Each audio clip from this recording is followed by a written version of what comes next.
Dans cette vidéo, je vais proposer un commentaire de cette lampe de lecture qui est très particulière puisque c'est une lampe de lecture qui émet de la lumière rouge.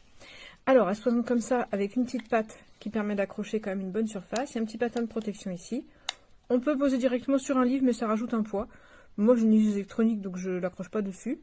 Charge en USB-C en à peu près 2-3 heures. L'autonomie va être très variable en fonction de la puissance utilisée. À la puissance la plus faible, mais qui est un peu trop faible, on a 70 heures d'autonomie. À la puissance la plus forte, mais qui est un peu trop forte pour lire, on va avoir seulement 2 heures. On a un petit col de cygne entièrement flexible qu'on positionne comme on veut. Et les commandes sont directement avec ce bouton multifonction ici. Ce que je préfère, parce que sur les lampes de lecture, on a parfois les boutons de commande ici. Et bien ici, c'est quand même plus facile à trouver automatiquement. Voilà ce que ça donne. Alors, ça paraît rose, mais c'est bien rouge. Hein. Hop. Et puis on va pouvoir varier l'intensité au bout de 4 secondes d'appui vers le haut ou vers le bas. Voilà. Alors, quel est l'intérêt de la lumière rouge pour la lecture? Je ne sais pas si certains sont familiers des lampes de randonnée, mais elles ont souvent cette option de lampe rouge. L'intérêt de ce type de lampe, c'est que ça ne détruit pas la vision de nuit. Donc on va les utiliser par exemple pour regarder une carte dans une rando nocturne.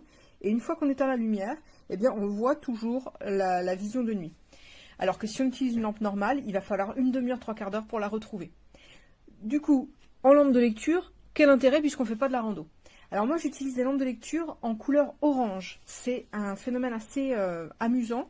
C'est-à-dire que quand on retire toute la lumière bleue, et qu'on s'éclaire avec quelque chose qui n'en contient pas, comme la lumière rouge, eh ben on s'endort mieux. Et je peux en attester, hier je me suis endormie comme une souche. Derrière, j'ai lu 4 pages de mon livre. Bon, ça n'empêche pas de dormir d'ailleurs derrière la lumière. Pour donner une idée de l'effet que ça fait quand on est de nuit, parce que là évidemment on ne se rend pas tellement compte de ce que ça fait, les studios photos pour développer l'argentique avec la lampe rouge, c'est exactement cette sensation. Il y a un petit temps d'adaptation. Moi, j'étais déjà adaptée parce que je lis en lumière orange. Mais il y a un petit temps d'adaptation quand même.